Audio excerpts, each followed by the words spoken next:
Hello and welcome everybody to 1954. In 1954, Ed Fergal, you heard of Ed Fergal? Won the US Open, I think that was his only major. Sam Snead won the Masters, that's pretty awesome. Macgregor came out with this club, 1954-1955 model. And what else was going on in 1954? I mean, the beginnings of Chuck Berry and his rise to stardom. Chuck Berry was really talented. He played the guitar. People complained about Michael Jackson. Michael Jackson isn't really a pop star. No, he was a pop star. He was a great performer. But Chuck Berry, I mean, is up there when it comes to performance and talent. So, the Macgregor 845W, 945W, did I say 845W? A Jack Nicklaus classic, made it famous. And wonderful to see something in hittable condition. Let's talk about that condition on the review table. We have a poorly refinished club here. Oil hardened. Stamp, rec number 945W. That's not what it looks like. The nines don't look like that with the straight little tag at the bottom. Whatever. Okay, let's move on.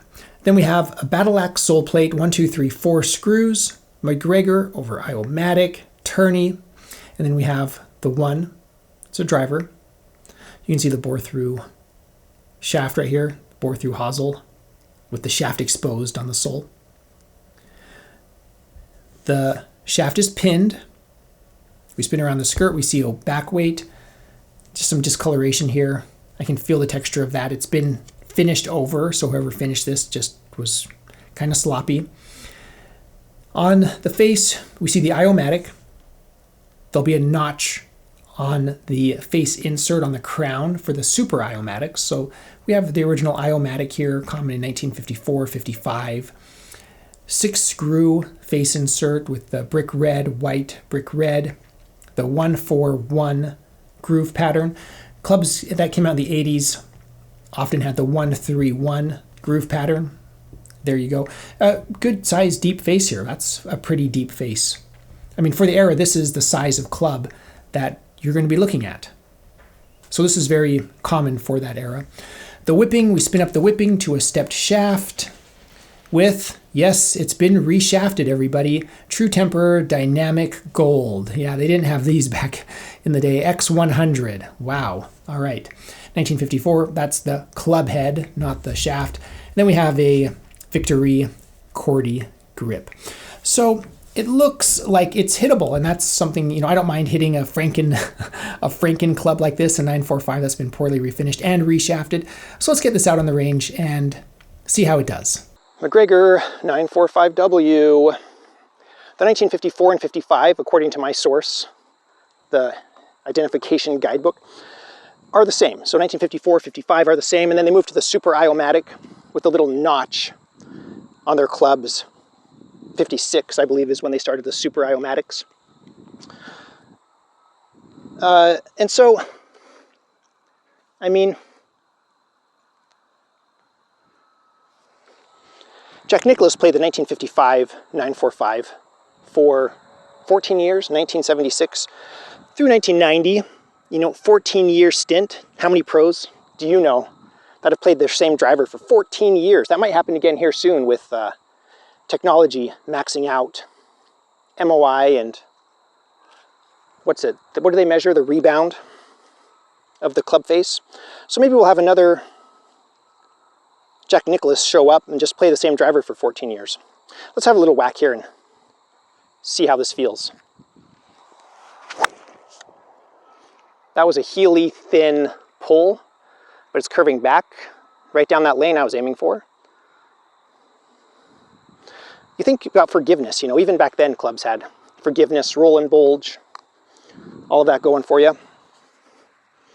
Who would have thought I would be saying a 1954 Macgregor drivers has forgiveness, but that's what we just saw right there.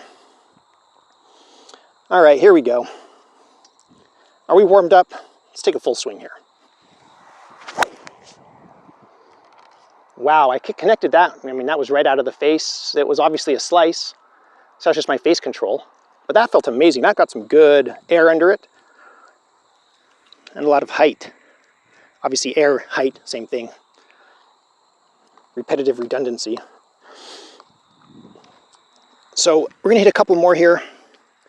But yeah, I mean, what would you play? I mean, this is what you play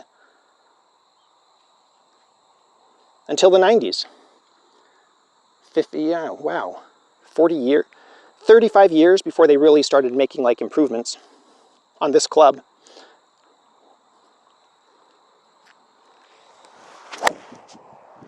That was a toey. See, remember I said forgiveness? You hit it on the toe and it's gonna gear effect back. Even back then, I need to hit one more good one for you.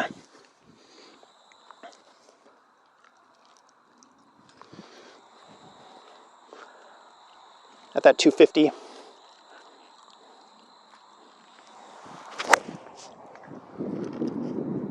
There we go. That's what we want. Why don't we just do that? Beautiful. See what happens when you connect with it? I mean, this is just an all-time great. Let me know your thoughts and memories. Macgregor 945W, Tommy Armour. So it's been a few days. I took this out on the range and I had a lot of fun with it. It wasn't the most consistent thing I ever hit, but something I did take away from it. Out there, sometimes when I hit these old clubs, it might be the loft, it might be the weight, I'm not 100% sure, but sometimes they just fizz off the face. There's just so much spin, you just watch the ball flight, just like takes off, kind of like goes upward a little bit and then settles in and kind of drops. This just had a big boomer bombing ball flight. Something I noticed. But other than that, it's kind of what you expect, like I described. Not much has changed from 1950s all the way through the 80s. Maybe there's a graphite club, or it's steel instead of persimmon. Oh, yay. But it's the same shape, the same size, everything. So I don't feel at a loss playing something like this as a vintage club. But the problem with this club is the Franken-clubness of it. All right, so do you remember, when I was a kid, we did something called, we'd go through the fountain drinks, all right? And we would just do a little bit of each of the fountain drinks. A little lemonade, a little Coca-Cola, a little, whatever. And then we'd just hit them all. And then we'd drink it, And our parents were just like, why? Just, as long as you're drinking, like it was really going to hydrate us. It's just drink it, By mixing all this, are you really making it better? Am I making something better? We called it a Coke bomb. Or a Pepsi bomb. Okay, I think that's something different, but that's just what we called it as kids, all right? We didn't know. So we're just like, hit all of them, and it's so good, it's so crazy good. It wasn't good, but you pretend it was good because it seemed like a fun idea and you didn't want your parents to know that you were an idiot. That's what this is. This is just a Macgregor bomb. It's just, we're going to put a new shaft in it and, whatever else we want on it and just do a terrible refinishing job. Yay, it's better and playable now. It's not better. But I don't mind playing it because what am I going to do? Ruin a piece of history? It's already ruined. So that's why I like this one over some of the pristine models. Now here's another problem I have with the really nice, pristine, and this is why I don't buy them, is because you get them in their pristine 1950s clubs or early, pre-war clubs. And you're like, wow, that's so pristine. But what are you going to do with it? Put it in your museum? Do you have I don't have a museum. It's like those, okay, so it's like the girl you knew in high school. I'm full of crazy analogies today. The girl you knew in high school. Let's go swimming. And then she's like, all right, let me put my makeup on. And you're like, no, don't put your makeup on. We're going to go right now. And she's like, no, I'll just be a minute. 45 minutes later, she comes out with her makeup on. She's like, all right, I'm all ready to go. You get to the pool and you're just like, swimming. And she's like, don't get me wet. It'll ruin my makeup. I'll just sit outside on the bench. Didn't we say we're going swimming? That's how I feel about those pristine museum pieces. Yes, preserve. If you have them, save them, please. They're beautiful. They're precious. But let's face it, we're not going golfing with those, are we? I can't imagine. If I bought one of those, there's no way I would take that. I'd be that girl out in front of the swimming pool just nope, I'm not going to ruin my makeup.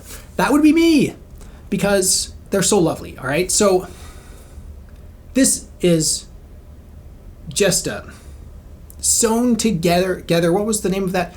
Is it Sally on the Jack the Great Pumpkin King movie? I can't remember. It's almost Halloween. I can't think of. In 2022, it's almost October.